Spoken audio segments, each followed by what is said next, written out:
ჩვენი თემაა დღევანდელი პეპტიდები. ამინომჟავების ნაერთები, რომელსაც ქვია პეპტიდები. ალბათ მნიშვნელობა აქვს ამინომჟავების თანმიმდევრობას. არა მოცულობას, არამედ თანმიმდევრობას. უნჯაროზე გაუმჯობესებული ვარიანტი არის ეს იდეაში, ხო? ის ადამიანები, რომლებსაც ჰქონდათ ცუნება, მაგალითად, რომ 7-8 კილოგრამი ზედმეტი მოეშორებინათ, მათაც გადაწყვიტეს, რომ მთელი ერი ოზემპიქს ირჭობს უნდა არ უნდა. ეს არის ერთწლიანი პერიოდი, რომლის განმავლობაში შეუნდა შეცვალო შენი ქცევები. ჩვეულებრივ ადამიანს პეპტიდები ჭირდება. იგივეს მაგალითად მიმართავენ ხოლმე იგივე ჰოლივუდის ვარსკვლავების შემთხვევაში ძალიან ბევრი ფაქტი არის, სადაც ეს რეგენერაციის პროცესები ძალიან სწრაფად წარიმართა. ოლიმპოსიდან უგალაპარაკები ძალიან. არ მოგვისმინოს მაინც იმ ხალხმა, ვინც წამოწევლილი არის, რომ შეგიძლია წამოწვედა შენი ცხიმოვანი მჟავების მეტაბოლიზმი უკეთესად წარიმართოს. მოიცა ხა უფრო რთულებში ნუ გადადიხარ. 5 წლის ბავშვზე, ბავშვს აუხსენი რა არის? 100 ჯერ გავზომე, ერთხელ დავიჭე. 100 ჯერ გავზომე, ერთხელ დავიჭე არის წამაგარი.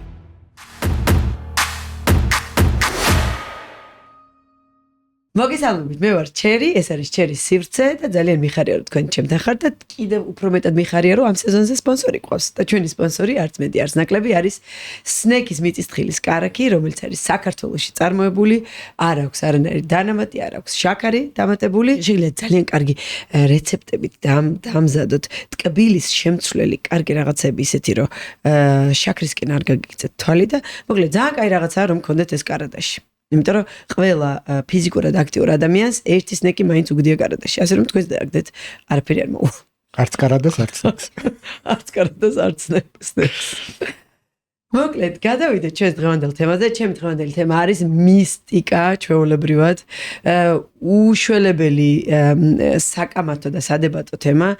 ჯერ რომ ბოლომდე არ დადებულა არც კვლევები, არც ადამიანზე არ არის ბოლომდე გამოსული ეს ყველაფერი ლეგალურად, თუმცა მაინც ადამიანები მიმართავენ ამას. უამრავი ურთიერთსაწინააღმდეგო აზრი არის აი ამ თემაზე და ჩვენი თემაა დღევანდელი პეპტიდები და მე მგონი უკვე დრო არის რომ საქართველოში ეს გავშალოთ, იმიტომ რომ ნელ-ნელა შემოვა და დამახინჯებულად შემოსვლას და დამახინჯებულად ატაცებას, როგორც მაგალითად ჩვენ უკვე გვაქვს ამის გამოცდილება, რომ მთელი ერი ოზემპიქს ირჭობს უნდა არ უნდა, ამას ჯობს მე მგონი კარგად გავშალოთ და კარგად მოუყვეთ ყველაფერი. და ეს ოზემპიკიც ავხსნათ მე მგონი. ჩემი სტუმარი არის ბაჩო. ბაჩო, რატომ პირველი კითხვა მექნება, რატომ იცი პეპტიდები საერთოდ რა საიდან იცი ეს ამდენი? იმიტომ რომ ბაჩო სანამ მოყვები შენ მე მანამდე ვიტყვი, გუშინ ჩვენ კამერის იქით ანუ კადრის იქით გავიარეთ, რაზე უნდა გვესაუბრო და ერთი პატარა პოდკასტი ტელეფონზე ჩამიტარო ჩვეულებრივად და მაყურებელს მოუყევი რატო იცი შენ ეს თემა? ოკეი, ესე იგი, დავიწყებ იქიდან, რომ პეპტიდები უცხო არ არის, პეპტიდური ნაერთები და ბმები ჩვენს ორგანიზმში გვხვდება. და იქიდან გამომდინარე, რომ ზოგადად ჩემი მიმართულება არის მაქვს სკოლა, სადაც უცნელებს ვამზადებ, პლუს რაღაც პერიოდი ვიყავი ბოდიბილდინგით დაკავებული და ამასთან ერთად სპორტული ნუტრიციოლოგიის კურსი მაქვს. სპორტული ნუტრიციოლოგიის განუყოფელი ნაწილი არის ნებისმიერი ისეთი ნაერთი, ისეთი მოლეკულა, რომელიც რაღაცა შენი პერფორმანსის შემადგენელი ნაწილი უნდა გახდეს. მათ შორის ტრავმები. პეპტიდები ამასთან ერთად არის სხვადასხვა მიმართულების, რომელიც არის სიგნალების გამოძლიერებები, გადამცემი ასე შემდეგ და გინდა არ გინდა არის სპორტული ნუტრიციოლოგიის შემადგენელი ნაწილი. მაგრამ სპორტული ნუტრიციოლოგიით როდის დაინტერესდა? ანუ შენ თვითონ გახდი სპორტული ნუტრიციონისტი, რომ მე გესწავლებინა, ხო? მე თვითონ ჩვეულებრივად დიპლომირებული სპეციალისტი, რომელსაც მაქვს უფლება სწავლების. ეს პირველი შეხება იყო 2006 წელი და შემდეგ 2012, მე 18, 22 გაძლიერება რა ხაზების. თუმცა პეპტიდებზე ინფორმაცია ცოტა გვიან, 2015 წელს გაჩნდა პირველად რა ეხა ჩემს ცხოვრებაში და რაღაცა ჩაურმავდი და ამდენი არ იყო. დღეს ძალიან ბევრი არის და მიმართულებებიც ძალიან გაშლილი არის, დაახლოებით წარმოიდგინე 100,000-მდე პეპტიდი გვხვდება მარტო ადამიანის ორგანიზმში. ხვალ რო შევიდეთ შეიძლება თქვან რომ 150,000 პეპტიდი არის ადამიანის ორგანიზმში. შესაბამისად, გვერდს ვერ აუვლი, იქიდან გამომდინარე, რომ ნაწილი მიიჩნევს, რომ ეს არის მომავლის მედიცინა, ანუ მოლეკულა, რომელსაც ბევრი მოლეკულა ესეთი, რომელსაც შეუძლია რომ ბევრი რაღაცისგან დაგვიცვას. მაგრამ იქვე არის ერთი ესეთი მოსაზრება, რომ ამ მომავლის მედიცინას ჩაახშობს და ჩააქრობს არსებული მედიცინა, ანუ ფარმაცევტული ბიზნესი, ხო? ნუ ებრძვის მოდი ვთქვათ რა პირდაპირ. იცი რა არის, არ აქვს ინტერესი, რომ თვითონაც შეიტანოს მე აი ეს თავის თუ წარმოებლები არ არიან, წარმოებლები არიან. ეგ ხა შიდა სამზარეულო ნამდვილად არ ვიცი, მაგრამ აი წარმოიდგინე არსებობს დაახლოებით რო ავიღოთ ესე უხეშად 20,000-მდე დასახელების მედიკამენტი, ხო? იცი რატო გამიჩნდა ეგ კითხვა, რომ ეს GLP-1 ხო, თავიდან ეგეც ესე შავ ბაზარზე იყო და ძალიან იშვიათად იყო ესე შეტანილი მას ფარმაცევტიკაში და ეხლა უკვე შეიტანეს და ეხლა უკვე ძალიან ლეგალურად არის და ანუ ინტერესი გახდა რომ თვითონ ფარმაცევტულ ბიზნესს შეეტანა ხო მათ შორის აქ ხო დიაბეტის მართვაზე იყო საუბარი და ხო სავარაუდოდ ის რომ ალტერნატივაც არ არსებობს დიდად პაციენტების განკურნების და თავისთავად საჩვენა პრეპარატმა, როგორც წარმატებულმა პრეპარატმა, მიუხედავად იმისა, რომ აი საწყის ეტაპზე ატეხილი განგაში, რომ ფარისებრის სიმსივნეს იწევს და უკუჩვენებებზე როდესაც კეთდებოდა აქცენტი, მოდი ვთქვათ, რომ აქაც იყო სამედიცინო საზოგადოებებისგან და ფარმაცევტული ბაზრისგან ატეხილი ეს ამბავი, რომ აი მარტო ნეგატივზე საუბარი და ამ დროს პოზიტიური მხარე, რომელიც გააჩნია ამ პრეპარატს, მათ შორის დაახლოებით 30-მდე დაავადების პრევენციას ახდენს. ამაზე არავინ არ საუბრობდა რა, ანუ მხოლოდ ნეგატიურ მხარეს. ნუ საბოლოოში მივედით იქამდე, რომ იმდენად ბევრი აღმოჩნდა ადამიანები რიცხვი, რომელმაც ეს დაავადება დაძლია, ანუ უკუაგდო, რომ იწულებლები გახდნენ, რომ ანუ ეს ნეგატიურ მხარეზე ნაკლებად ესაუბრათ კი და რაღაცა რეგულაციებშიც მოექცა უკვე რა. ხო, თუმცა წავიკითხე ხა ზუსტად ამას რომ ვიძიებ და რაღაცა ძალიან ბევრი кейსი შემხვდა, სადაც კი არა სტატია, სადაც ძალიან ბევრი მომჩივანი სასამართლო кейსი აქვს უკვე. ოღონდ სხვა side effect-ებზე არაფარისებრი, არამედ თვალის იბრმავე, იქ რაღაც ნუ იქიდან გამომდინარე კუნთოვანი მასაც ძალიან დიდი მიდიოდა. მე ვიტყოდი რომ მე მგონი რომ ანუ მაგ პრეპარატის მიღებისას იმდენად მართვა მაგ პრეპარატთან ერთად მართვა არ იყო კარგად როგორ თქვა დაგეგმილი ხო რამდენადაც პროსტა ირჭოვდნენ მართლა რა რომ ოღონდ წონა დაეგდო და ოღონდ აპეტიტი დაეგდო და ანუ იდეაში ხო მაგასთან ერთად მე ხო ნუ კუნთოვანი მასაც ძალიან მიდის და შესაბამისად კუნთოვანი მასის კარგვა მე კიდე თავის მხრივ ძალიან ბევრ რაღაცასთან არის დაკავშირებული ხო ნუ როგორც ენდოკრინული ორგანო კონდიციაზე განიხილება ხო დღეს უკვე აი ვისაც შედეგები აქვს აქ იყო კომპლექსური მიდგომა კომპლექსურ მიდგომაში იგულისხმება რა რომ მოკლედ საბოლოო შეიქმნა რაღაცა პრეპარატი რომელიც ამ ჩვენ GLP-1-ის არა 2 საათი არამედ 1 კვირა ამუშავებს ხო რაც რეალურად ვთქვათ რომ ჩვენს ორგანიზმში რაც ხდება ის მუშაობს 2 საათის განმავლობაში უკვე ის კლინიკები რომლებიც პაციენტების მართვას ახორციელებდნენ მათ ჰქონდათ ესეთი კომპლექსური მიდგომა რომ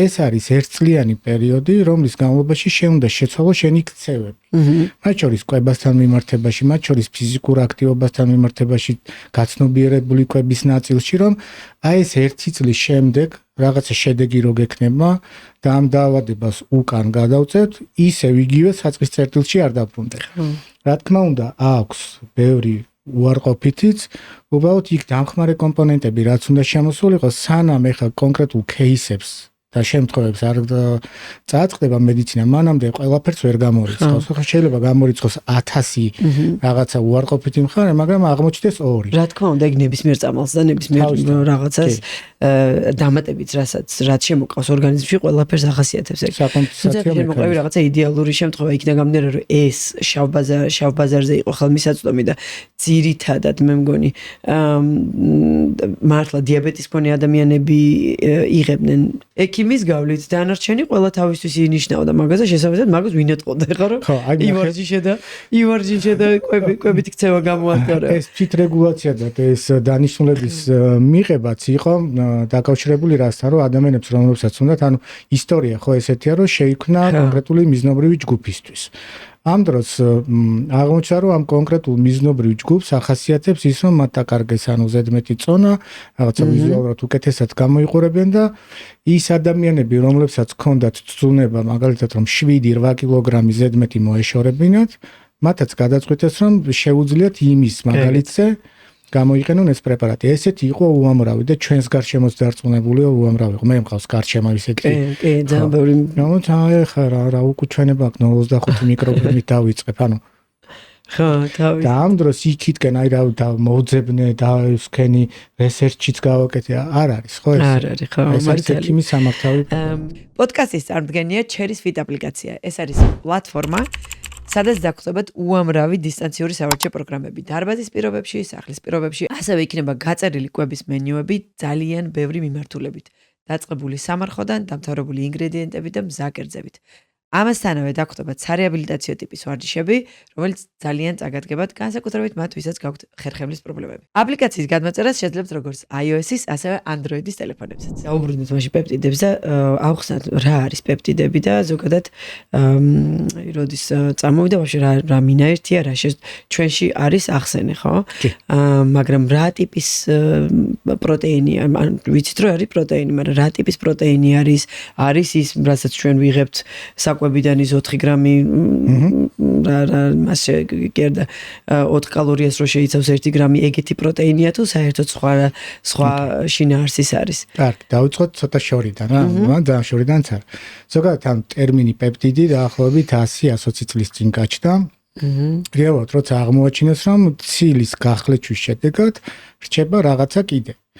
ამინომჟავების ნაერთები, რომლებსაც ქვია პეპტიდები. ეს შეიძლება იყოს დიპეპტიდი, ანუ ორი ის იყოს, შეიძლება იყოს ხო, ოლიგოპეპტიდი იყოს, ჰექსაპეპტიდი შეიძლება იყოს და ასე შემდეგ. ნუ აღმოჩნდა რომ ადამიანის ორგანიზმში მათ შორის უამრავი ჰორმონი, ან პრეჰორმონი, ან თუნდაც მოლეკულა არის პეპტიდური ბმა, ანუ რაღაც ამინომჟავების სტრუქტურა. ეს არის ყველაფერი ის, რასაც ჩვენ იდეაში საკვებიდან ვიღებთ. ანუ 20 ამინომჟავა, იქიდან შეუცვლელი, შეცვლადი ამინომჟავების ნაერთი. უბრალოდ აქ არის ესეთი, აი მიკრობიოლოგია რა სწავლობს მაგალითად და უცებ ავხსნით ყველაფერს. მიკრობიოლოგია სწავლობს ესე, რომ რეალურად მნიშვნელობა აქვს ამინომჟავების თანმიმდევრობას, არა მოცულობას, არამედ თანმიმდევრობას. როგორ არის დალაგებული? იმიტომ რომ ორი ამინომჟავის ადგილი რო შეიცვალოს, იქ შეიძლება მიიღოთ ანტივირუსი ან გააძლიეროს რომელიღაცა სიგნალი. იქ თუ კიდე რაღაცა დაემატება, იმან შეიძლება გახადოს ეს უფრო სტრუქტურულად მდგრადი. ანუ არაფერი უცხო დღეს რასაც აი ესენციურ პეპტიდებს რასაც ეძახენ, უბრალოდ ეს არის რა კონტროლირებადი მექანიზმი, რომ ლაბორატორიაში წავიღე ის სამი ამინომჟავა პირობითად რომელიც BCAA-ში შედის, ავდექი ცოტა დიდი მოცულობით დავპრესე უხეშად რო ვთქვათ, გავაკეთე მათ შორის უფრო მდგრადი ბმები და იმისთვის რომ როდესაც მე ამას მივიღებ, ჩემო ორგანიზმმა არ ჩათვალოს რომ მოდი მე ამ ამინომჟავას იქით წავიღებ, ამას იქით წავიღებ. ანუ მიზნობრივად რომ მიმართოს ერთი კონკრეტული სიგნალის გასაძლიერებლად. ეხლა საიდან გაჩნდა ეს რომ მოდი ეს სიგნალები გავაცლიოთ, ხო? ნაწილი იყო მაგალითად ანუ კუჭის ნაწილი, კვლევა, ნაწილი ჰორმონის რომ იქ რა მოლეკულა გვხდება. პირობითად შემხვდა ეს GLP-1-ს რო ვიძახით, ხო? ანუ შეგვხვდა, ანუ ჩვენს კუჭში არის ესეც, ხო, ჩვეულებრივად, რომელიც პასუხისმგებელია ნაყროვანების შეგრძნებაზე. ნახეს, ანუ რეალურად რა ამინომჟავების თანმიმდევრობა არის რა მოცულობით. რადგანაც ის არის შედარებით ამ გათვლილი რომ საკვები მივიღე 2 საათის განმავლობაში ეს ნაყროვანება გქონდეს, თქვენს რომ მოდი ზუსტად ეს სამი ამინომჟავა რაც საკვებიდან გვხდება, ცოტა დიდი მოცულობით და ცოტა მდგრადი გავხადოთ. იმისთვის რომ გქონდეს პროლონგირებული ეფექტი.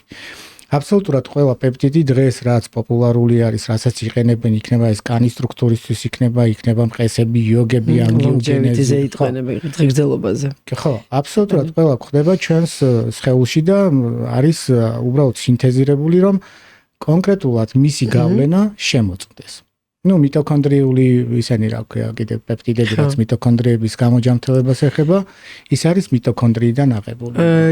ბაჭო, შეგვიძლია ჩვენ რაღაც სტრუქტურულად დავალაგოთ, რამდენი სახის პეპტიდი არსებობს, უბრალოდ ჯგუფები რო ჩამოვთვალოთ. მოდი ძირითად ჯგუფებს ვიტყვი, ეხლა რაც გამახსენებია, მე და რაღაც არ გამომრჩება. მაგრამ მოდი აი სისტემები რო ავიღოთ, 12 სისტემა გვაქვს ხო ადამიანს, დაახლოებით ეს არის აი ამ სისტემებზე გავლენა.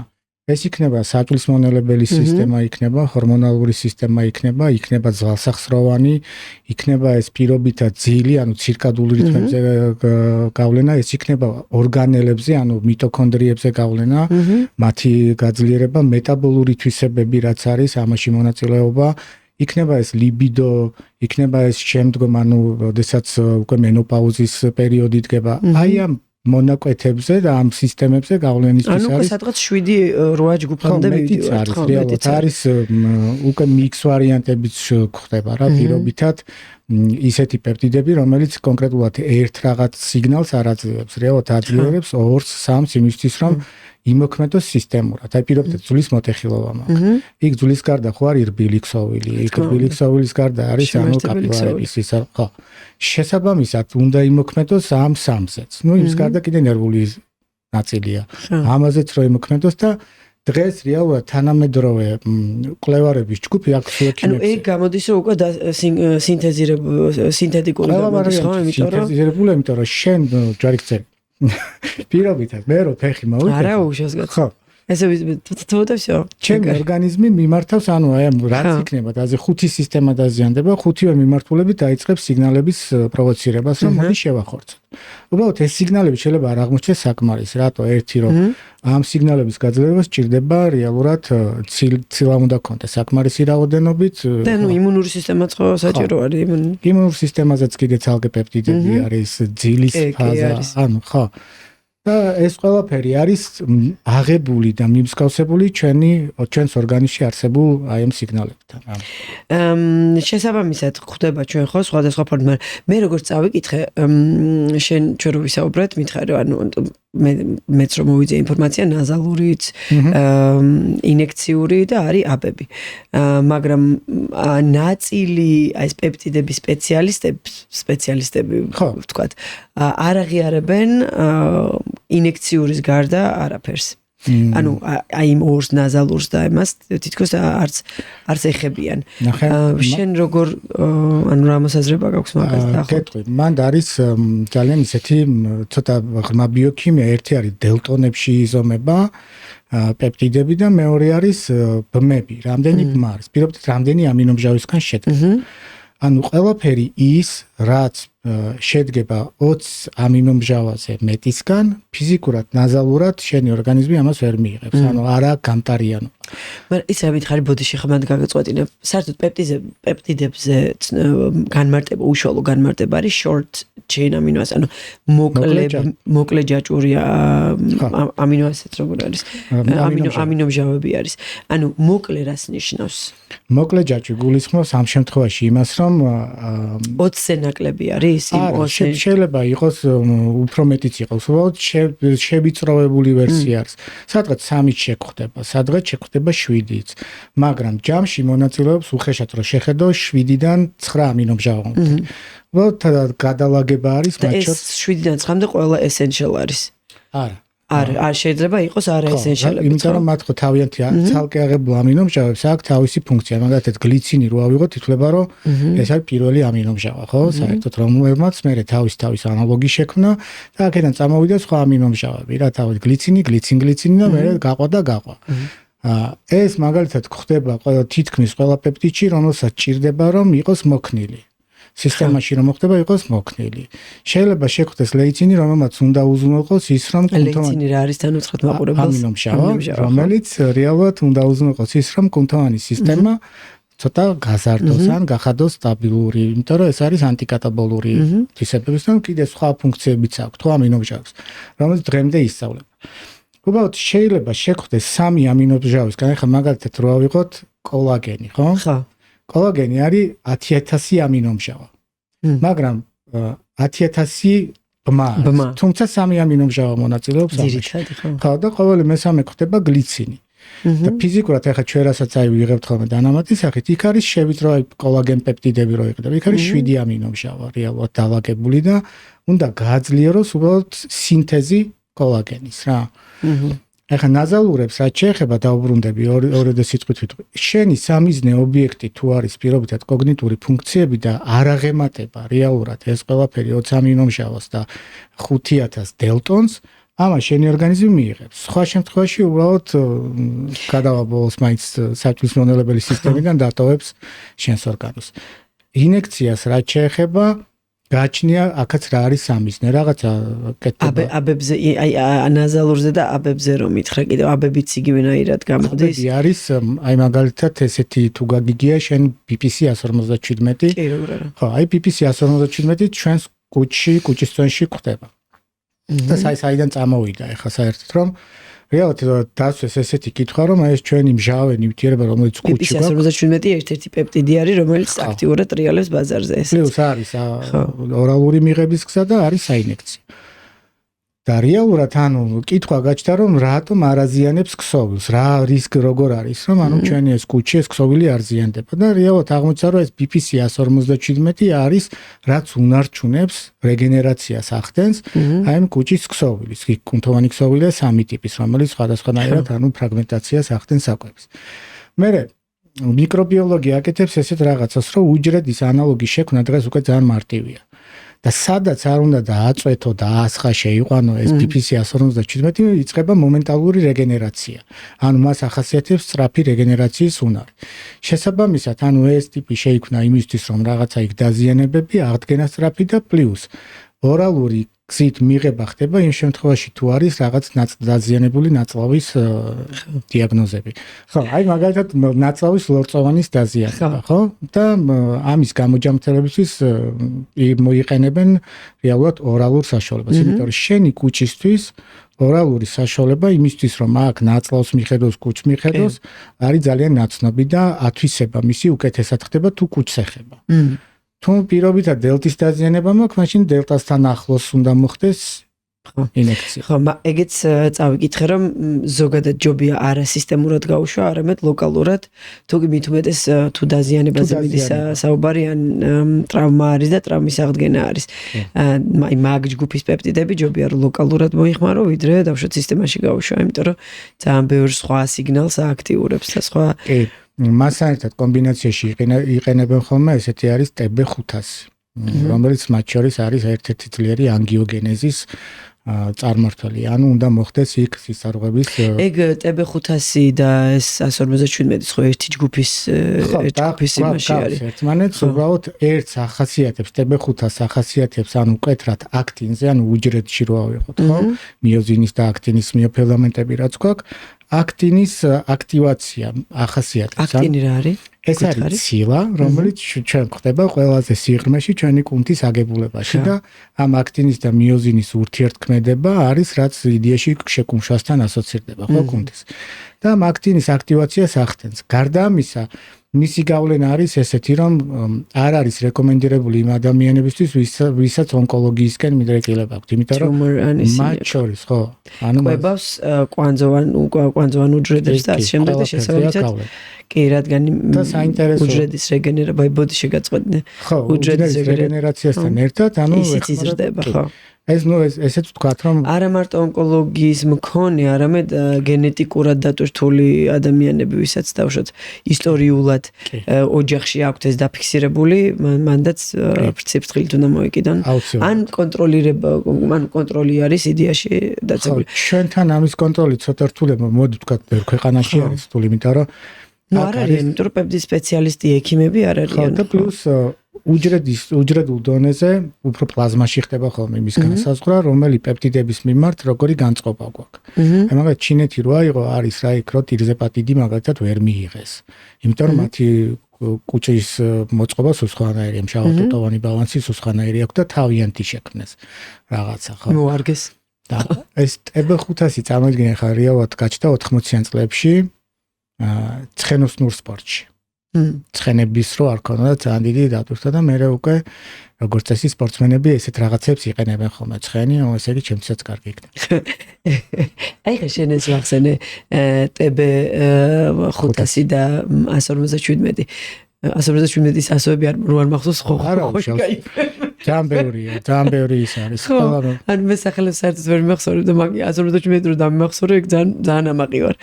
ესენი უკვე ოფიციალურად ადამიანებზე შეგვიძლია ვთქვათ, რომ უკვე გამოიყენება ადამიანებზე, იმიტომ რომ ძალიან ბევრს აწერია, რომ lab use only, ანუ მხოლოდ ლაბორატორიისთვის ადამიანებზე გატესტილი არა, ანუ კლინიკური trials როგორ არის ტესტები არ არის ადამიანებზე კვლევები გაკეთებული.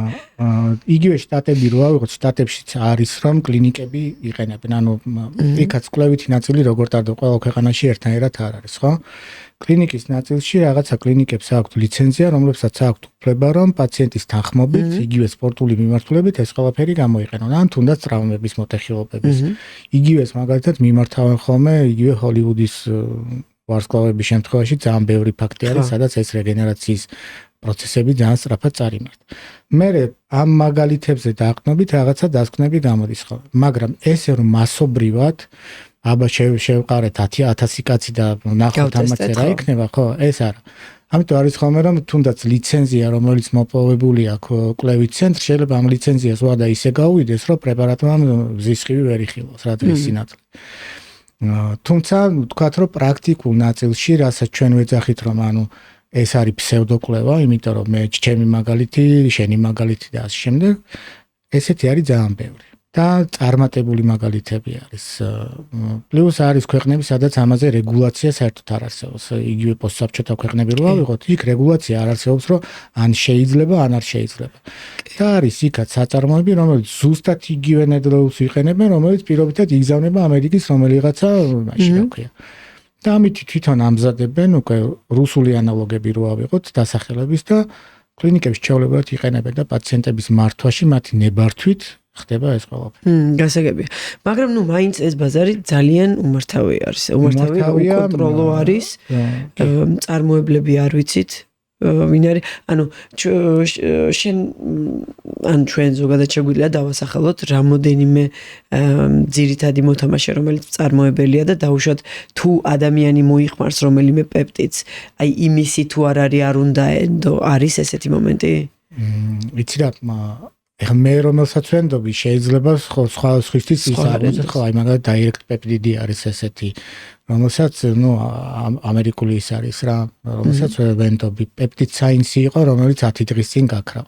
ყველაზე ანუ საერთოდ დაიბლოკა ეს საიტი, იქიდან გამომდინარე რომ თვითონ მეწერათ რომ მოკლედ გავდივართ ბაზრიდან. ამ დროს ყველაზე მეტი კვლევა ქონდათ, ყველაზე მეტი სერტიფიკატი ქონდათ, ყველაზე ძვირი პროდუქტი ქონდათ, ყველაზე სანდონედლი. რა საინტერესოა, აი რა. ხო, ნუ აქ არის ნუ მითება არის ხოლმე ზირთად FDA-ზე რა.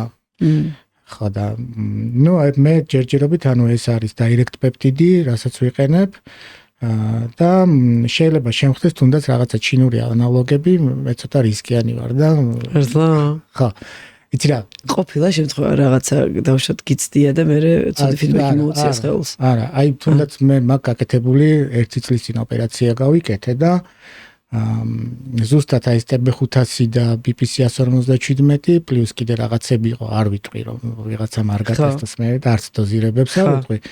მე მქონდა ეს ყველაფერი როგორც ოპერაციამდე 2 დღით ადრე, ერთი რო გაძლიერებული იყო პროცესი, პლუს ანუ ანესთეზისტის ხელი არ შეეშალა და შემდეგაც მქონდა დაახლოებით 1 კვირის განმავლობაში, იმიტომ რომ 1 კვირის თავზე მიწევდა ექიმთან ვიზიტი. რთული დიაგნოზი საკმაოდ ისეთი და დიაგნოზი რა იყო?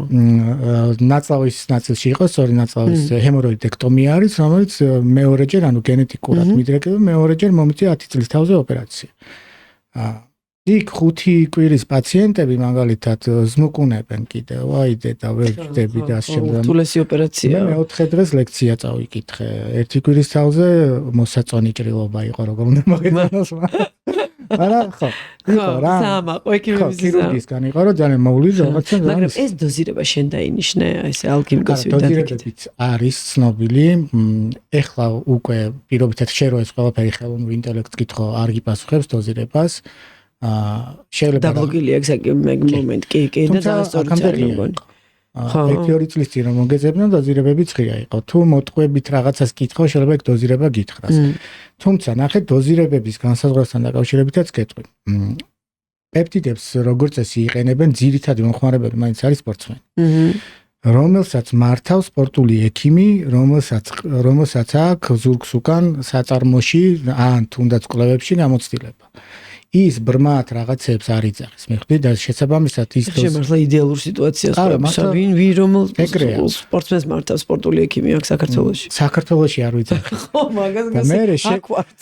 ახლა და აი ნახე დახურული საზოგადოება სპორტსმენების არის ეს პირობითად, რომ აი როცა შენ ბოდიბილდინგი გაქვს უკან რაღაც, სადაც ყველაზე ხშირია, მოდი ეს ვთქვათ, ხო?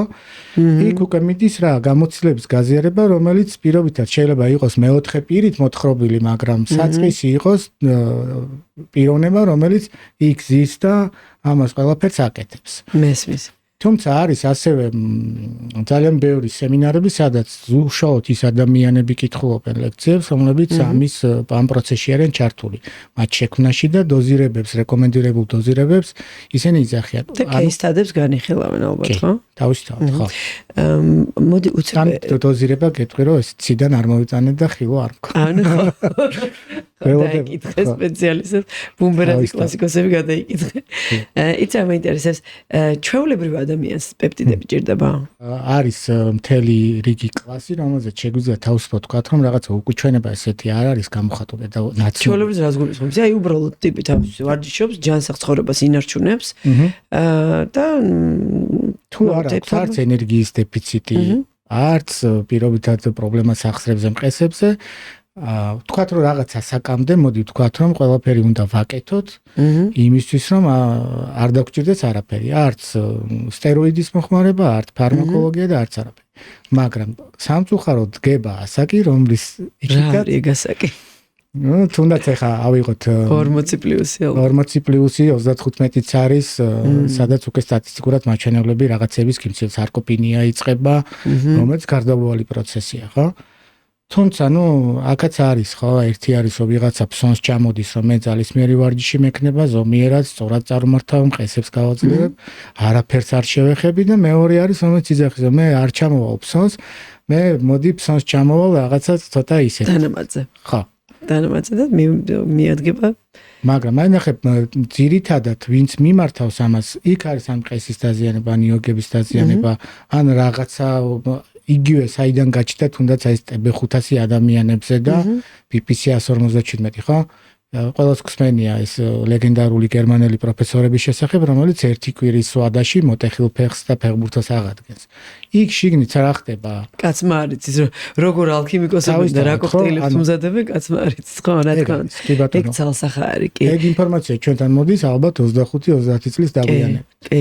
უბრალოდ მე რა მინდა იცი, აი სულ მეშინია ეს რაღაცის, რომ აი რაც კი რაიმე ჯერჯერობით ეხა ეს პეპტიდები და რაღაცები ჩვენ რაღაცა უფრო სპორტში ჩართულმა ადამიანებმა ვიცი და ანუ აი თუნდაც ვისაც ბოდიბილდინგთან შეხება აქვს, მაგრამ ეს რომ აქტიურად დაიწყოს დაუშვათ შენ გადაწყვიტე რომ შენს ბლოგზე ან შენს Instagram გვერდზე იქნება თუ რაღაცა აქტიურად ილაპარაკო აი ამ პეპტიდების დადებით მხარეს. აი მთელი ერი დაიწყებს მოხმარებას უნდა არ უნდა და თან გადამეტებულად და ანუ თითქოს გააბოროტებენ იმას, რაც რეალურად შექმნილია დაუშვათ სიკეთისთვის.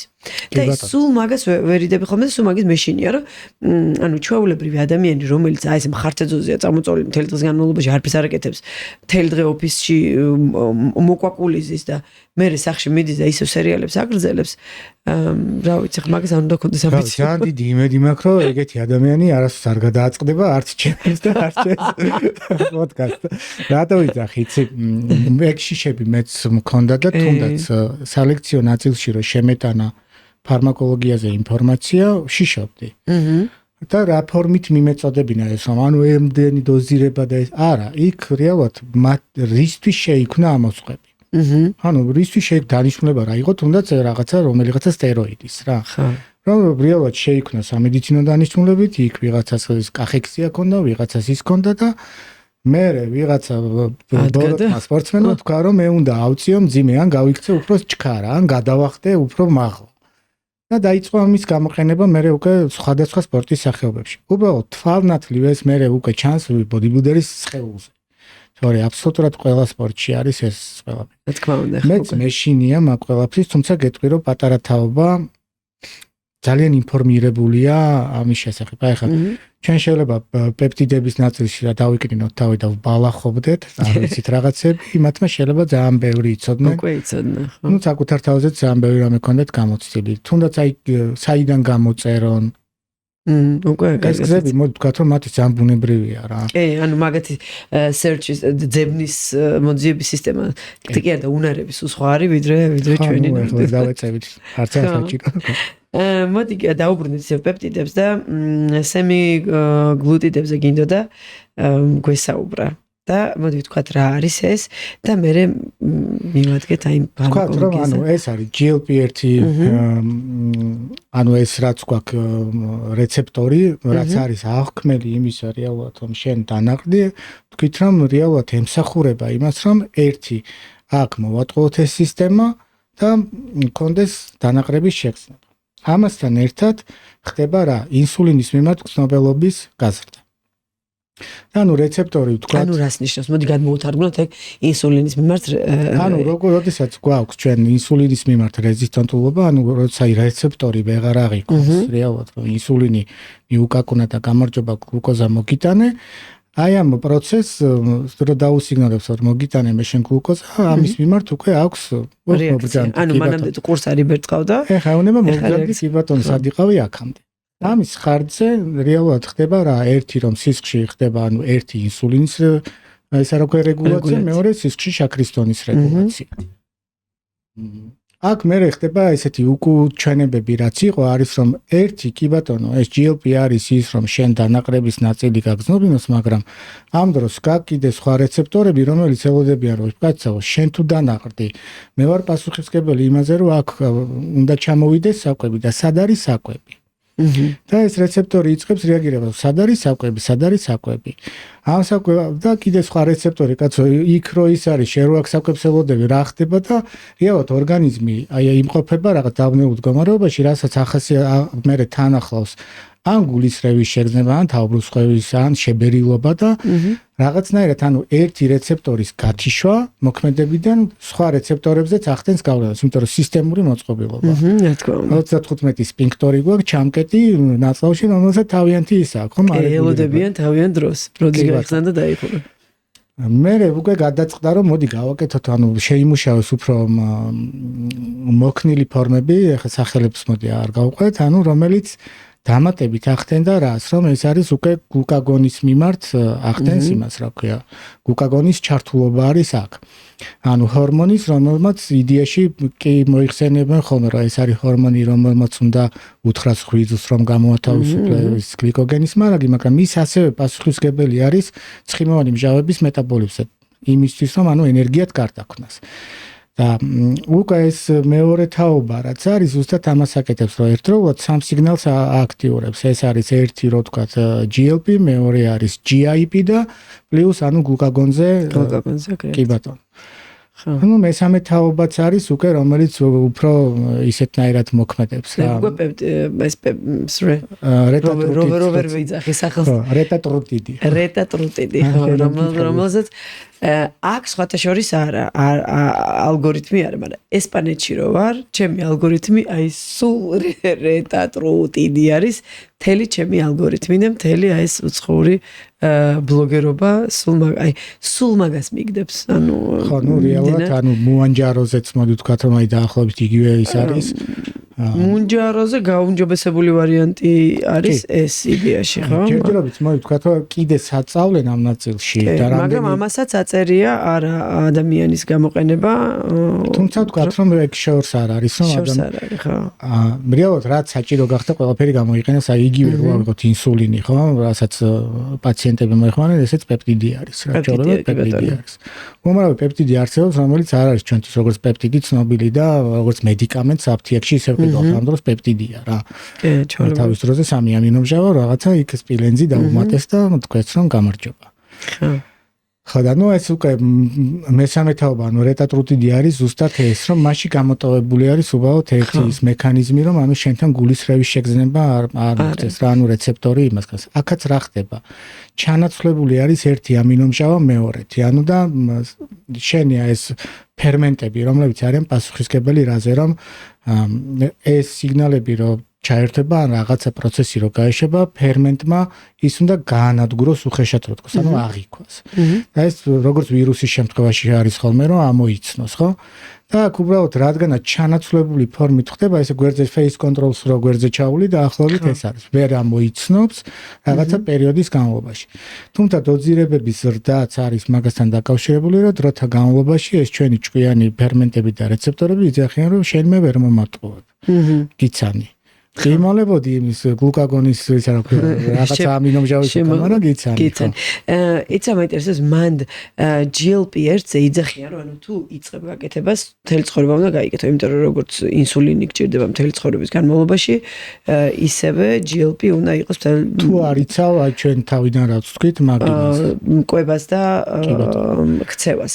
ხო, აი სხვა შორის იმას უსმენდი ჰუბერმანს ქონდა ეს შედარებული ეს რეტა და ეს GLP-1 რა და აი ეგ იძახდა რომ მაგისგან განსხვავებით ხო ეს რეტა მესამე თაობის რომელიც აი სამ pathways როგორ არის სამ ბილიკზე ერთდროულად მუშაობს ხო სამ რეცეპტორზე ერთდროულად მუშაობს მაგას აღარ ჭირდება ეს რომ ეს მუდმივ კონტროლში ყავს მაგრამ სამაგიეროდ არ არის ამისი გვერდითი მოვლენები ისე კარგად ცნობილი რომელიც ახალია ხო ახალია და მაგიტო ან დაახლოებით იგივეს საუბრობდნენ თავისოზე ოზემპიქსაც ხო თუმცა ოზემპიკის შემთხვევაში ვთქვათ რომ თუნდაც ანალოგები რაც არსებობს ოზემპიკი ვიღაცისთვის ძვირი სიამონება იყო და ანალოგები მათ შორის ჩინური ანალოგები არსებობს ადამიანები რომლებმაც მართეს თავიანთი კვება რეალურად მოხდა რა საერთო ჯამში ანუ წონის კლებასთან ერთად და ეს მასიური გაწყიმოვნება რაც არის ანუ ადიპოზური ქსოვილების ნაწილი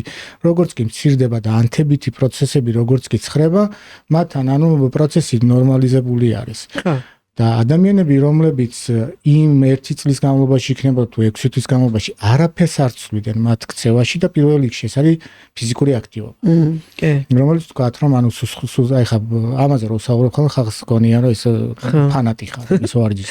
ანუ იყო რევოლუციამდელი ბავშვი მასლონგიმას ეგ მაგა. ხო, უბრალოდ იცი მნიშვნელობა, ხო, უბრალოდ იცი მნიშვნელობა. და ვინც არაფერი არ შეცვალა მათთან ანუ მოხსნა პრეპარატი იგი საწყის წერტილში დაბრუნდა.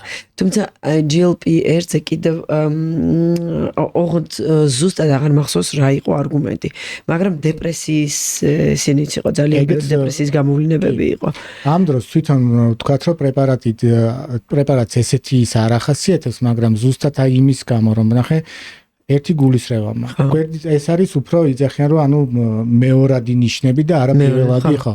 ერთი რომ სუგულისრევა მაქვს, მეორე რომ ვერ ვატყუებ ჩემს რეცეპტორებს, გემოს რეცეპტორებს, რომელიც მიჩვეულია გემრიელ საკვებს, რაოდენობას, კონკრეტული საკვების რაოდენობას, ფერის სტრუქტურას საკვების, ანუ ყველაფერი ეს ჩათვალე რომ აღარ მივიღე და ამ ჩემს რეცეპტორებს ვერ ვატყუებ.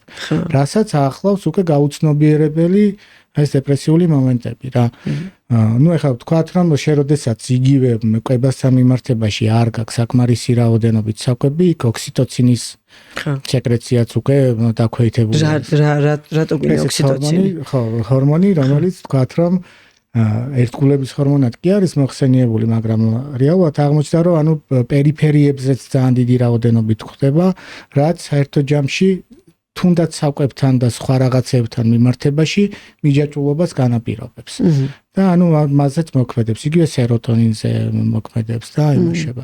აი ეს გვერდითი მხარე, რაც თვითონ საკვების გემოსთან, სტრუქტურასთან, რაოდენობასთან, აი ამასთან არის დაკავშირებული, ამას შეიძლება გამოიწვიოს ეს. მეორე ნაწილიც არის ადამიანები, რომლებიც რეალურად შეიძლება აი ეს არ კონდეთ კვებასთან მიმართებაში, მაგრამ მოიხსნა პრეპარატი და მაშინვე როგორც კი აი დაიწყეს წონის მატება მკვეთრად, ანუ მკვეთ საერთოდ არაფერი აღარ მეშველება, აი ამ უკიდურესობაში ვარდებიან. გადავარდნი. ხო, ეს არის ახლა გამოცდილებები, რომელიც აი პირობითად ახლა მე მაქვს შეგროვებული ექიმებისგან, რომლებსაც ეს პაციენტები უმართიათ საქართველოში და საქართველოს მიიღო.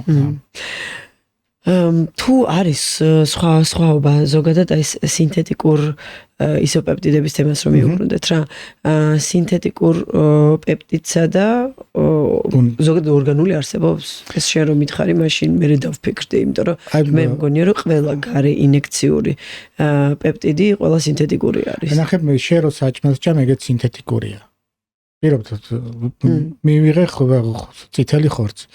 გარედან მივიღე, ხო? ანუ სინთეტიკურია. რატო სინთეტიკური? ორგანული. ხო.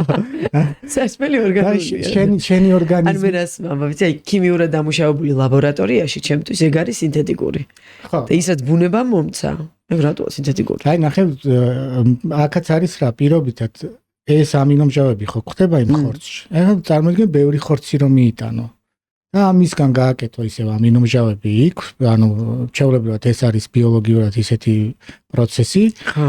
მოხდება გამოშრობა, იქნება როგორც პროტეინი ხო, მაგრამ ეგ რაღაც ქიმიურად უქნეს რაღაცეები რა ვიცი. შენს ორგანიზმშიც ბევრი ბიოქიმიური პროცესი ხომ იმდენია. ხო და ორგანიზმში ორგანულად. ანუ არაფერი უცნობი არ ხდება, რეალურად ესე გვიხსნიან ამას ექიმები, რომ იქ არაფერი შენი ორგანიზმისთვის უცნობი არ ხდება, გარდა ამინომჟავების თანწყობისა, სადაც შეიძლება იქ იყოს ჰიდროქსილის ჯგუფი მოშორებული, ანუ ბმის ნაწილში გახადონ უბრალოდ ისეთი რა მყარი ბმა. და ამაში ხა ის სინთეტიკურსა და იმაში აი ამ სხვაობას იძახია, რომ იქ არის უბრალოდ ყარია რა, თორე შეიძლება იგივე იმ ძროხის გამოშრობისგან და იგივე ძროხის ამინომჟავისგან გააკეთონ ის შენი პეპტიდი რა. მოიცა ვერ მოყევი უცებ. ესე იგი ნედლეული არის და იგივე შეიძლება იყოს. პროსტა რო გადაანაცვლონ ამინომჟავები, ამ შემთხვევაში გამოდის შეიძლება ითქვას, რომ ეს არის სინთეტიკური? და თუ არ არის გადანაცვლებული და იგივე არის შენარჩუნებული, ამ შემთხვევაში არის ორგანული? ხო. თუ? ოკეი. და რა შემთხვევაში გადაანაცვლებენ? რომ მიიღონ რამოდენიმე რეცეპტორზე თქმა? მდგრადობისთვის და ერთი მოცულობა, აი პრინტერი რო ვახსენეთ, რომ მოცულობა იყოს შედარებით დიდი. მოცულობა რისი პრეპარატის? ამინომჟავების იმის რა ქვია, გრამაჟობის. შემადგენლობის. ეს უნდა დაიპრესოს რაღაცა დიდი მოცულობით რა. და პლუს სტრუქტურა, რომელიც უნდა ბმას აქვს ძალიან დიდი მნიშვნელობა რა, ბმა უნდა იყოს მყარი. ხო, მაგრამ მე როგორც მომხმარებელი, ხო, და დაუშვათ, მინდა რომ რაღაცა პეპტიდი მომიხმარო, რომელიღაცა ჯგუფის. ანუ არის ჯგუფები, სადაც არის შემავალი ორგანული ბმები და არის ჯგუფები, სადაც არის სინთეტიკური ბმები. თუ რაღაც ნებილი კითხვა დავსვი ხა? ეგ არის არასწორად დავსვი კითხვა? არა, არ დავსვი, არასწორად, ანუ ლოგიკური კითხვა არის. ანუ მან არის რომ ერთ სისტემაშია რეალურად რა მოქცეული და საერთო ჯამში ეს არის დაპრესილი ფორმა, რომელიც არის თავიდან ბოლომდე სინთეტიკური რა. სინთეტიკურად დაპრესილი ფორმა არის რა. ანუ ძირითადად იდეაში რაც ხდება, მაინც უფრო სინთეტიკური მომენტი არის. ხო, უბრალოდ შენი ორგანიზმისთვის უცხო არ არის თქო, ნედლეული რომლისგანაც ანას ამზადებენ, ის შეიძლება შენ ყოველდღიურ საკვებ რაციონში გქონდეს. და თანმიმდევრობაც ამინომჟავების რაც არის, ის შეიძლება შენ ნებისმიერ საკვებში შეგხვდეს, უბრალოდ არ შეგხვდეს ისეთი მდგრადი ფორმით, როგორც ახლა აქ პეპტიდის შემთხვევაში. და შესაძლოა დოზა ისეთი პატარაში. თან პლუს არის რა, ხო, ჩვენ რო ვიდახარ მიტოქონდრიის ჯანმრთელობისთვის რაღაცა პეპტიდი, ხო? მიტოქონდრია აუხსნათ გეხოცები. მიტოქონდრია გვხდება ყველაფერში. ყველა ცოცხალ ორგანიზმში და დღეს თქვათ რომ თანამედროვე მედიცინა იძახის რომ ანუ მიტოქონდრია, ანუ ორგანელა, რომელიც თქვათ რომ პლუს ვიღაცისთვის ეს არის სიმბიოტი ბაქტერია. მოიწეხა უფრო რთულებში ნუ გადადიხარ. ვენომი 5 წლის ბავშვს აუხსენი რა არის მიტოქონდრია. ჩვენს ორგანიზმში რო ცხოვრობს ერთ-ერთი კეთილი ბაქტერია, რომელიც აწარმოებს ენერგიას. და ენერგიის წარმოების გარდა მასში მიმდინარეობს ბევრი სასარგებლო პროცესი. ოღონდ ეს არის ყველგან. აბსოლუტურად ყველგან ხდება და ნუ მათ აქვს თავისი ქსელური ფორმა, გულში ხდება ყველგან, ტვინში ყველგან არის ეს. უბრალოდ მათაც ახასიათებთ ავადმყოფობა. ავადხდებიან ხოლმე, იღლებიან. იტყვიან რომ მე აღარ შემიძლია, რაღაცა მჭირდება ბეჯგუფის ვიტამინი უხეშად თქვა, ნიკოტინამინ, ადენონინ, აი. და რო იღლებიან, მე რა გამოხმაურება აქ ორგანიზმს? აი, რო იღლებიან, უბრალოდ შენ გაქვს ენერგიის დეფიციტი.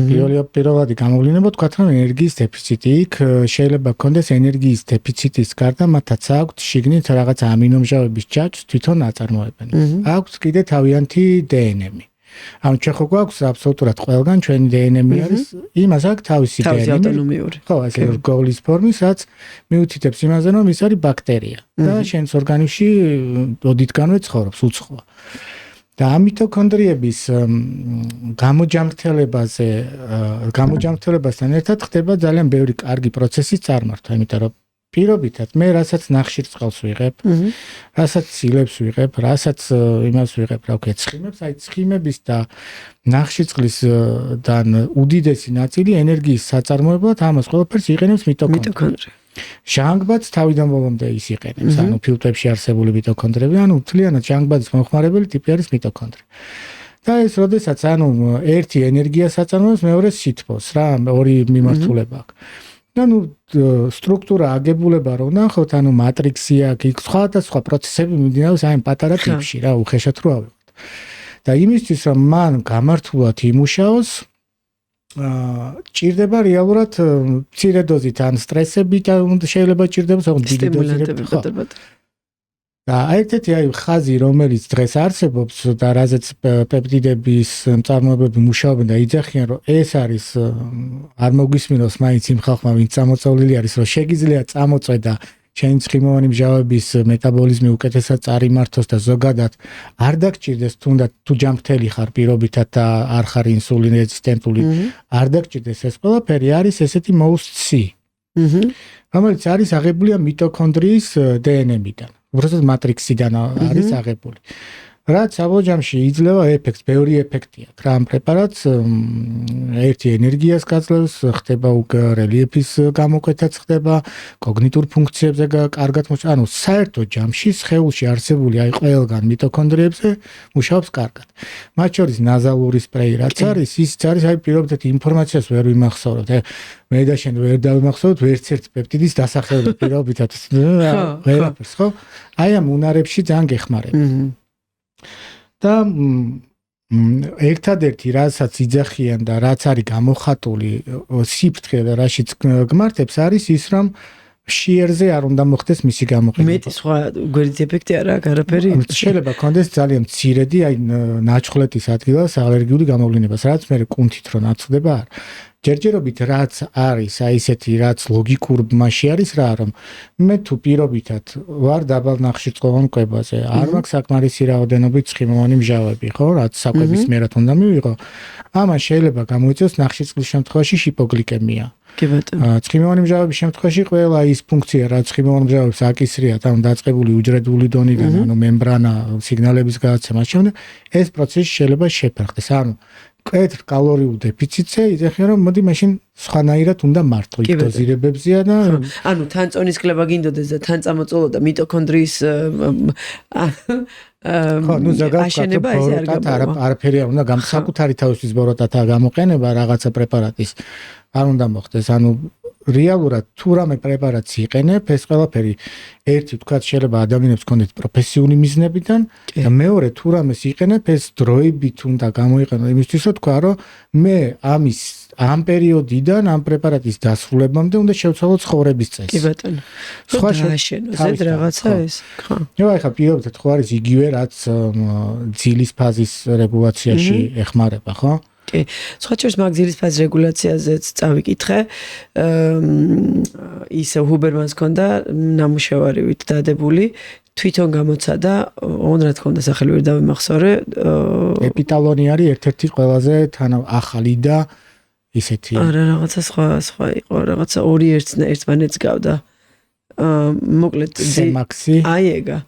და მაგას რო სვავდა, კიდე კაი საათი მქონდაო ტრეკერიო, იმედენად გამიღრმავა deep sleep-იო, რომ რემი შემიმცირა, ანუ ღრმაძილი გაუღრმავა და ძალიან შეუმცირა rapid eye movement, ანუ სწრაფი თვალის მოკლედ რემის ფაზა ძალიან შეუმცირა და რემის ფაზა იქნება გამომდინარე რომ ძალიან მნიშვნელოვანია ესეც შენი კოგნიტური ფუნქციებისთვის და ასე შემდეგ ანუ ყველა ძილის ფაზა კონცენტრაციის გაუმჯობესება ოღონდ ერთ წერტილში ანუ იდეაში ნებისმიერ ძილის ფაზა ძალიან მნიშვნელოვანია ადამიანისთვის და ამას დიპი გაუღრმავა იდეაში რომ ზრდის ჰორმონის ეს რაღაცა სტიმულაცია ყოფილიყო და უფრო მეტი სეკრეცია მაგრამ არის ფაზებად რაღაც დელტა ფაზა არის რაღაცები სადღაც დიპი არის რემი არის ლაითი არის რეალურად ორია პროცესი ის ორი არის მე ჩაშლილი რა და მოკლედ აი მაგიტომ ერთადერთი მიზეზი რატომაც მივატოვეო მაგრამ ხანდახან მაინც ვაკეთებ რომ ეს ღრმაძილი ისე მოვიყვანო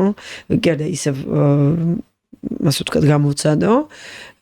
ერთადერთი ეგ მომენტი იყო, რატომაც მიატოვა. ხო, აი მაგიტო არის რომ ეხა მაგალითად პეპტიდები მუშაობენ რაზე, რომ ზუსტად აი ეგრეთი უკავშირები როცა არის, ანუ მოდი ესეთ ტიპაჟებსაც მოვერგოთ. მაგალითად ესე ფიქრობენ. ერთ-ერთი პრეპარატი ეხა ეპიტალონი რო ახსენე არის რა. წარმოიდგინე, ძალიან ბევრი ამ პრეპარატს, ანუ აქაც არის ძილის ფაზის რეგულაცია რა. და ნუ ძალიან ბევრი ამ პრეპარატს იყენებდა აბა ძილის წინ და დავიცინოთ. ამ დროს უნდა მოხდეს ან 12 საათით ადრე და ეს არის პრეპარატი, რომელიც ცირკადული რითმების რეგულაციას ეხმარება. ნუ იქ ანთებითი პროცესების, ანუ რაც ამისგან არის ცირკადული რითმებისგან დარღვეული ამის რეგულაციაში ეხმარება, მაგრამ უცებ წარმოგიდგენთ ვიღაცამ მოიხმარს ამას ღამე და დღისით გაიღვიძა და უცებ მაგარი მოწყვეტილია. რაღაცა ბიჭო მეძინა, მაგრამ ისე არ ვარ. იმიტომ რომ ის 12 საათიანი ლიფტი არ იყო. ხო. და თან პლუს ამას სავარაუდო ცირკადულ რიტმს თუ ვეხები და ვამბობთ რომ დაღამდებაში დაიძინო. ანუ თვალის ნაწილი ხო. ღამის 2 საათამდე არ უნდა სკროლო. ფაზები ნუ ვთქვათ რომ ზედია დამოკიდებული ხომზის ამოსაზე. ერთ რაღაც ძალიან მაინტერესებს, იმიტომ რომ შენ წეგან ახსენე ცალკე სტეროიდები, ცალკე ფარმაკოლოგია და ცალკე ავიღოთ მოდი პეპტიდები. აი მინდა რომ ამათ შორის რაღაცა სხვაობა დამანახო და მე ლაპარაკო მომიყვე. ეხლა მე დაახლოებით ეხ პეპტიდების შემთხვევაში მაგალითად თუ ეს არ ვიცი სტეროიდად განიხილება დაუშვათ აი რას გეუბნებითი ზრდის ჰორმონს რო იკეთებდნენ ადრე ბოდიბილდერები ინექციის სახით ეს იყო სტეროიდი თუ ფარმაკოლოგიაში გადის არა ჰორმონში გადიოდა ჰორმონში ჩვეულებრივ ჰორმონი არის და რადგანაც ანუ ზრდის ჰორმონი რომელიც 191 ამინომჟავა გადიოდა ჰორმონში რადგანაც თვითონაც დის ჰორმონია გადიოდა ჰორმონში. ეხლა პეპტიდების შემთხვევაში არის პეპტიდი ხო? პეპტიდი არის ან სიგნალის გამოძლიერებელი არის, ან არის იმუნომოდულატორი, ან როგორც ვთქვით, ხო? ანუ რეალურად ეს უფრო არის სიგნალის გამოძლიერებელი, მხარდამჭერი. აქაც აი მოცულობებზე რო საუბრობდით რა, არის რომ რაღაცამ სიგნალი უნდა გააძლიეროს, მაგრამ შენ თუ არ გაქვს პირობითად ბაზა იმისი რომ რისი სიგნალი უნდა გააძლიეროს, ანუ კვებითი ნაწილი არ გაქვს, არაფერი არ გაქვს, ეს უბრალოდ დარჩება ჰაერში, სიგნალი გააძლიერა, მაგრამ პროცესი ვერ წავა. სიგნალი გააძლიერა, ვთქვათ, რომ ეხლა მაგალითად ზრდის ჰორმონის შემთხვევაში ზრდის ჰორმონის ჰორმონს ასტიმულირებს, რომ იმას ზრდის ჰორმონი გამოუშვეს, ხო? ხო. ზრდის ჰორმონის შემთხვევაში რა ხდება? ზრდის ჰორმონი არის ანუ ერთი ტენი, მეორე არის ანუ უშუალოდ სეკრეცია, ხო? აქ ხდება ზრდის ჰორმონის მიღების შემთხვევაში რა ხდება, რომ რეალურად აქ კვლევები ამას აჩვენებდა, რომ საკუთარი სეკრეცია მათ შორის ანუ რაც ეპიფიზის მიერ გამუშავდება, ის წყდება. ამასთან ერთად ზრდის ჰორმონი პარალელურ რეჟიმში აქტიურებს ანუ იქვე მეორე ჰორმონს, რომელიც არის ინსულინის მიმსგავსებული ზრდის ფაქტორი, ესე ქვია IGF-1. ხო. რომელიც არის ასევე ძლიერი ანაბოლური თვისებების მატარებელი. რომელსაც აქვს თავისი ლიმიტი ჩვენს ორგანიზმში და ნუ რეალურად იმის იქით არ ხდება და მას აქვს ანუ ესეთი ნახტომისებრი ისენი აქვს რა, როდესაც გარედან იკეთებ, ეს არის 8-დან 12-მდე დამავიწყდა რა საზომი ერთეული არის, აი ამ ნახტომს აჩვენებს. და 191 ამინომჟავა რომ მიიღე, იქ თუ საჭიროება არ დგას, ის იწყებს უკვე დაშლას. სადღაც საკვების მიერში შერევა და ნუ საბოლოო ჯამში ღვიძლიდან უნდა წავიდეს და თირკმელების გზით დატოვოს შენი ორგანიზმი. ეხლა რაც შეეხება სტეროიდს. სტეროიდი მაგრამ ის 197 რო იყო, არაფერი არ დააზიანა, უბრალოდ რა თქმა უნდა დაზიანების ფაქტორიც აქვს და პლუს არის მან და ჩვენ რო ავიღოთ აი მტორ სისტემა, რეპამიცინს, რასაც ვეძახით ჩვენს ორგანიზმში არსებული, არის რა რომ ბავშვების შემთხვევაში მტორ სისტემა ესე არის ხოლმე მოხსენებული. ბავშვები იმისთვის რომ უცებ გაიზარდონ და ზრდის პროცესი არ შეფერხდეს, ჩვენი ორგანიზმს აქვს რეპამიცინზე დაფუძნებული რაღაც მექანიკური რეპამიცინის ორ სისტემას ეს ეძახიან, რომელიც ეხმარება ზრდაში, კუნთის ზრდაში და შემდეგ. და ესეც რეალურად ზრდის ჰორმონის მიღება, როცა უკვე ზრდა დასრულებული არის, ამ სისტემის სტიმულაციას ეხმარება. რეალურად შეიძლება გამოიწვიოს ნებისმიერი უჯრედის, ანუ კი ბატონო. ანუ ისევ და ისევ მივიდივართ ონკოლოგიურ. თუმცა ამაზე ხო, მან და არ არის ონკოლოგია პირდაპირ ვერ იტყვის და არ არსებობს ამ მტკიცებულება და ესეთი კონკრეტული ცდა რომ მოდი ახლა ჩვენ ზრდის ჰორმონზე ყავდღეს და დავაკვირდეთ დაემართება თუ არა ონკოლოგია. ამაზე ესეთი პირდაპირი დასკვნა და ექსპერიმენტი ან რაღაცა კლინიკური ის არ არსებობს. თუმცა ალბათობა, ლოგიკური ალბათობა იმისა, რომ შეიძლება გამოიწვიოს, რა თქმა უნდა, შეგვიძლია დავუშვათ. გარდა ამისა, აქაც არის ის მომენტი, რომ რაღაც ასაკის მერე შენი ორგანიზმი იმ რაოდენობით ის ჰორმონის სეკრეციას აღარ ახდენს, რასაც პატარა ასაკში. ისედაც ცნობილია, რომ ყოველ 10 წელიწადში ერთხელ 15%-ით იკლებს ჩვენი ზრდის ჰორმონი და ისედაც 250-დან ხო 400 ნანოლიტრამდე რჩება ჩვენს ორგანიზმში. რომელიც თქვათ რომ საკმარისზე მეტია იმისთვის რომ რაღაცა პროცესები წარმართოს. შენ თუ არ ხარ ბოდიბილდერი, ყველაფერს ყოფნის. კი. მეორე არის თუ გძინავს ნორმალურად. კი ბატონო. ძილის ფაზაშია ეს მაქსიმალური ეს ისენი სპაიკები, ხო, კი ბატონო, რომელიც ბევრ რაღაცაში გეხმარ, მათ შორის გაღვიძებაში უნდა დაგეხმაროს, ხო? და აქ არის აქცენტი კეთება ხოლმე რომ IGF-1-ის ანალიზი კეთება რეალურად, ანუ ინსულინის მსგავსებული ზრდის ფაქტორი, რომელიც თავიდან ბოლომდე ანაბოლური პროცესის წარმართული არის. ეხლა რითი ანაცვლებენ ხოლმე ამას, რადგანაც ამას აქვს ბევრი უკუჩვენება, რისკი აქვს და ასე შემდეგ, იქ შემოდის უკვე მეორე ნაწილი, რომელიც არის ზრდის ჰორმონის სეკრეტაგოგებს, რასაც ეძახიან პეპტიდები რა. რომელმაც უნდა მოახდინოს საკუთარის სეკრეცია, დაახლოებით არის ეს 10 ჯერ უფრო ნაკლები, ვიდრე საინექციო ზრდის ჰორმონის და პლუს აქედან ბლოკირება არ ხდება. ანუ ტვინიდან, ეპიფიზიდან საკუთარის სეკრეცია ღამის განმავლობაში ჩვეულებრივად მიმდინარეობს. ამიტომ აქცენტი კეთდება ხოლმე, რომ მოდი რაც შეიძლება, ანუ სიგნალი გავაძლიეროთ, რომ საჭიროების შემთხვევაში მქონდეს როგორც IGF-1-ის, ისე ზრდის ჰორმონის სეკრეცია. რაც შეეხება სტეროიდს, სტეროიდი ეს არის უკვე სხვა მექანიზმი არის, რომელიც შეიძლება, თავიდან ბოლომდე თქვათ, რომ აბსოლუტურად მისთვის შეუღწევადი მონაკვეთი არ არსებობს. მათ შორის უჯრედის მემბრანა, დამცველი ჭკვიანი რეცეპტორები, ყველაფერს გადალახავს სტეროიდი. და რა რისკებია მანდ? რისკები არის ერთი, რომ შეიძლება თავიდან ბოლომდე შეიცვალოს ჰორმონალური ფონი, იმიტომ რომ როგორც წესი სტეროიდი რო აიღო არის ერთი შეიძლება იყოს თქვათ ანდროგენული ხაზით რო დეჰიდროტესტოსტერონის ბაზა. თქვი ახლა რა არის? დეჰიდროტესტოსტერონი ეს არის უკვე ტესტოსტერონი რო გარდაიქმნება აქტიურ ფორმაში, რომელიც 5 ჯერ უფრო ძლიერია ვიდრე ტესტოსტერონი. ვიდრე ადამიანის ტესტოსტერონი. არა, ისედაც ჩვენს ორგანიზმში მამაკაცებს ქალებს რო გვაქვს ტესტოსტერონი, ანუ ის აქტიურ ფორმაში უკვე რაღაცა ორი ფერმენტი გვაქვს. ერთი არის არომატაზა, რომელიც ქალებთან გარდაქმნის ესტრადიოლში, მამაკაცებთან 5 ალფა რედუქტაზა, რომელიც გარდაქმნის ამას ყველაფერს. ამას ეხლა მეხუთე კლასელისთვის მოიცა, არა, ეხლა შენ რას მეუბნები, ინექციებს მეუბნები? ჯერ ვიძახი ჩემ ორგანიზმში. ოკეი, კი, ოკეი. რომელიც ამას გარდაქმნის უკვე დეჰიდროტესტოსტერონი. დეჰიდროტესტოსტერონი თქვათ რომ ქალისთვის ბევრად უფრო საშიში და უცხო ვიდრე ჩვენთვის. რაც განაპირობებს იგივე ჩვენი წერის ნაწილს, ბევრ რაღაცას ხმას. ხო. აი ხა სტეროიდი შეიძლება იყოს უკვე წარმოიდგინე, ანუ ფორმა, რომელიც არის დეჰიდროტესტოსტერონი, 5 ჯერ უფრო ძლიერი ფორმა. რომელსაც არ აქვს რისკი მამაკაცებში რომ ესტრადიოლში გარდაიქმნას. ორი გზა აქვს რა ტესტოსტერონის. ან იქით წავა, ან აქეთ წავა. საბოლოო ჯამში ეს იწევს ჰორმონალური ფონის, ანუ ცვალებადობას, ხო, გინდა ქალში, გინდა მამაკაცში უჯრედულ დონეზე. ხო, ანუ თვითონ მამაკაცის ან ქალის აი ამ ორგანოებმა შეწყვიტონ ამის თავისთავად, ანუ სეკრეცია. სეკრეცია, იმიტომ რომ თვითონ შემოდის გარეთ. როგორც კი ეგზოგენური შემოდის ჰორმონის შემთხვევაში, შენი ორგანიზმი ეგზოგენური რა არის? ამბობ ესეც სიტყვებს. ხო გითხარი. მიეჩვევიან, ზებნას დაიწყებენ. ახლა ეგზოგენური ნიშნავს რომ გარედან უკვე ან ორალური გზით, ან ორალ პირიდან, ან ნემსის დარჭა. ან მართლა ესე უნდა ვილაპარაკო. ან ნემსის. ოლიმპოსიდან უგოლაპარაკები ძალიან გთხოვ. არა. ორი გზა რა. ორი ხო, ან ორალურად, ან გადაყლაპით მოკლედ ან დარჭობით. კი ბატონო. ხო და შესაბამისად მან და რისკი რომ თვითონ ორგანიზმმა შატდაუნი გააკეთოს და აღარ გამოუშვას. შატდაუნს დროებით შატდაუნს მაინც აკეთებს, თქვათ რომ ის იძახის რომ ოკეი, მე საქმე არ მაქვს.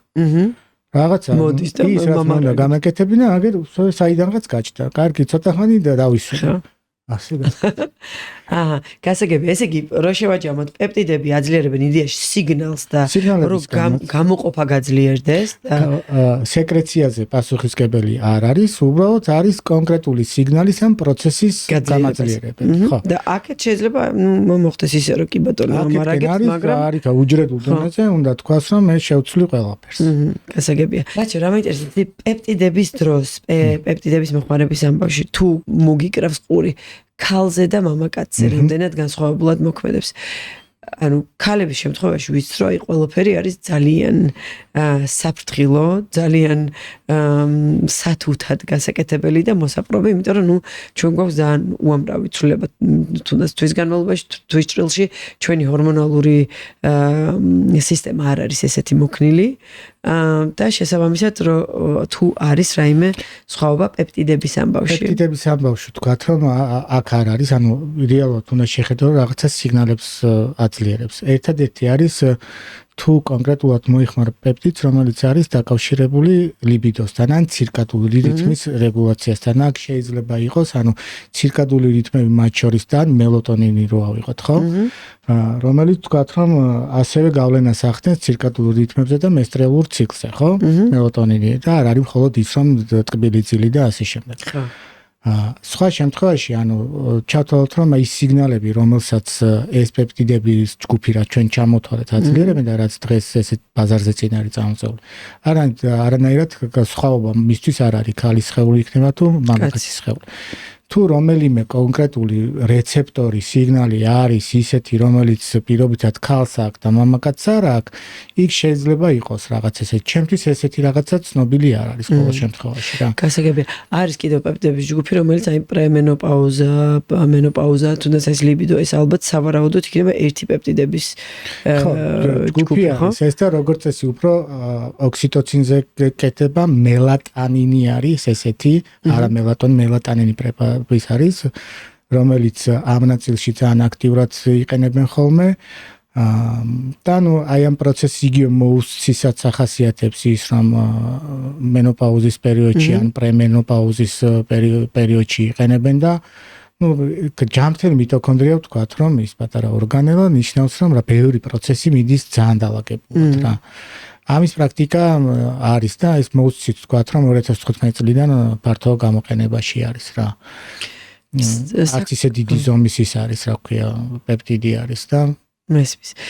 რა მაინტერესებს ფასების დაახლოებით მასე ვისაუბროთ რა რად გავდივართ ჯერ მარტო ეს რეტატრუ ჩვენ ვერ ვამბობთ იმას რეტატრუტიდი ნუ მოდი თქვა რომ დავსერჩე ჯერ არ დაგვაჭიროს რეტატრუტიდი და მოუსციზე ვიყოთ და საკმარისი არის პირობთ ანუ რა რეინჯზე არის საერთოდ საუბარი ფასები ვთქვა რომ ეხა ეს დიდი კომპანია რომელიც გაქრა იმას ქონდა მაგალითად ერთი ესეთი 10 მილიგრამიანი შეფუთვა ნებისმიერი პეპტიდი რო მერყეობდა დაახლოებით $85-დან $160-მდე. და ეს ერთი წელი რამდენი ხანი ყოფნის? ეს შეიძლება გეყოს 10 დღე. 10 დღე. ანუ საკმაოდ ისეთი არის რა, ძვირადღირებული სიამოვნება არის და ამ დროს თვითონ ვინც აქტიურად ამაში ჩართული არის და მოიხმარს და პროპაგანდიდან დაწყებული იწახიან რომ დიდი სხვაობა იდეაში არ არის.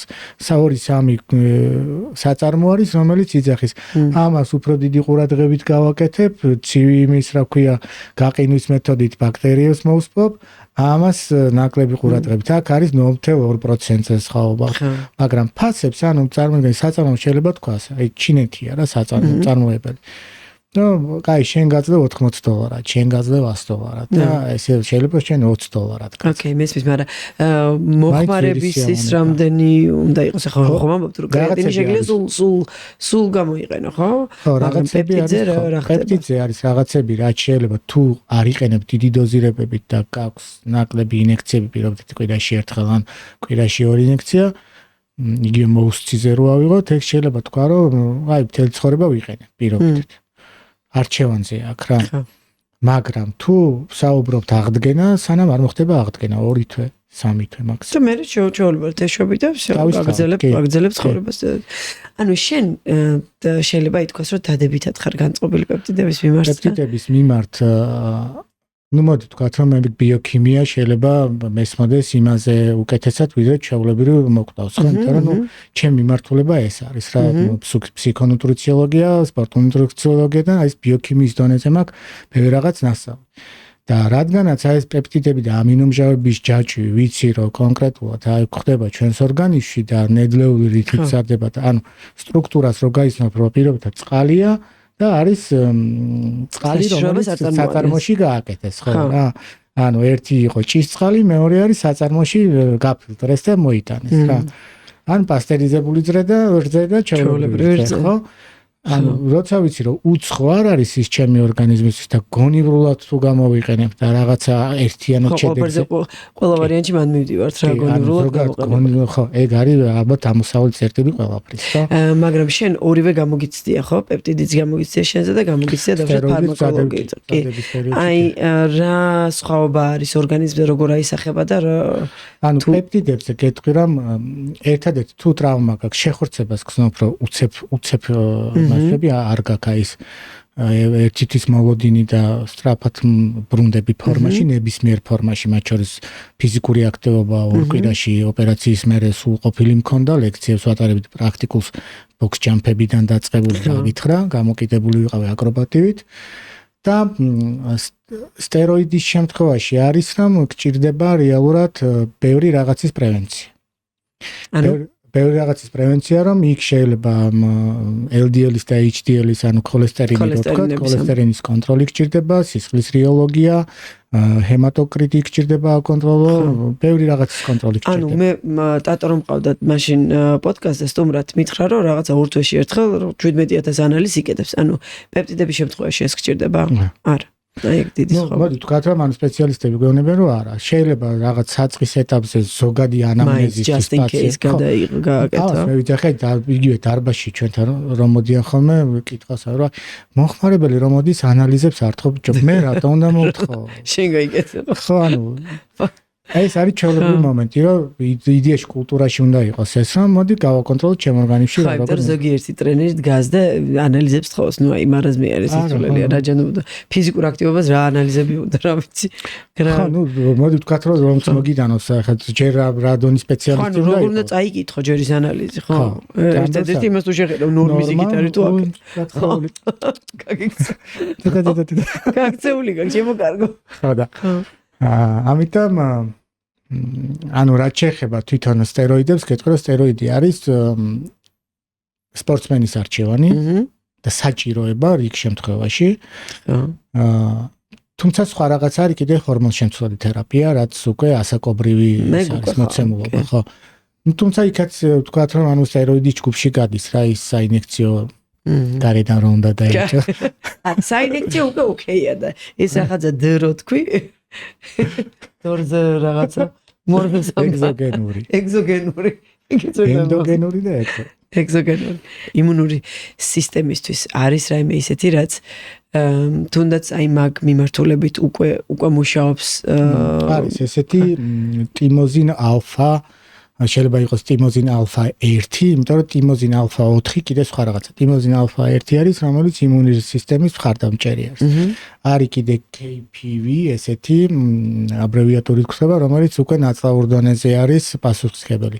იგივე BPC რო ვახსენეთ, ხო? იმუნურ სისტემას ანუ ვიძახით ჩვენ რომ მათ შორის მიტოქონდრიებთან ერთად, ანუ ზოგადად ნაწლავი რა ცალკე სისტემა, რომელიც აქედან მოდის იმუნური სისტემის გაძლება, ხო? აქ თუ არ მოგვარდა, ისე არსად არ მოგვარდა. კი ბატონო. ანუ KPV და BPC-157 ნაწლავურ დონეზე ბალანსირება, შეხორცება, ასე შემდეგ, რომ გაძლიერდეს და მეორე ტიმოზინ ალფა 1, რომელიც ვთქვათ, რომ როგორც იმუნომოდულატორი, რაც არის, ანუ ეს მოლეკულა, რომელიც ჩვენს ორგანიზმში გვხდება, ამ მოლეკულების სიგნალს აძლიერებს, რომ საბოლოო ჯამში შენ აი იგივე ვირუსების მიმართ და ბლოკატორები რაც არის, რამაც უნდა მოახდინოს ეს ყველაფრის ბლოკირება, ამას გიძლიერებს რა. რაც ძალიან აპრობირებული არის რიგ ქვეყანაში, რომ სადღაც ვიღაცა იკეთებს პირობითად მიდის და აცრას იკეთებს, ხო? ვირუსზე, გრიპებზე აცრას ვიკეთებ მთელი წელი და ჩათვალე რომ იქაც იმის შემადგენლობაში შეიძლება შეგხვდეს ძალიან ბევრი ტრიპეპტიდი, ოლიგოპეპტიდი უბრალოდ არ უყმავდები იმ მომენტში, პეპტიდი ცალკე რო გაიგე, შეიძლება ის, მაგრამ ხო გეუბნები, ახლა იგივე აცრებში, იქაც იგივე სტრუქტურა გვხდება. კი, რა თქმა უნდა. თავისთავად. ესე იგი, ჩვენ გვყავს ვინმე ესეთი პეპტიდ სპეციალისტი აქ. ნუ გავიგეთ შენ. არა, და მოდი ვიტყვი, რომ ბევრ ქვეყანაში არ არის რა პეპტიდ სპეციალისტი, რასაც კი იქიდან გამომდინარე, რომ აი წეღარავთ, ვთქვით, რომ პირობითად მინდა განსაზღვრო შენ და ჩემს ხეულში რამდენად არის მგრძნობელობა ამა თუ იმ პეპტიდების მიმართ.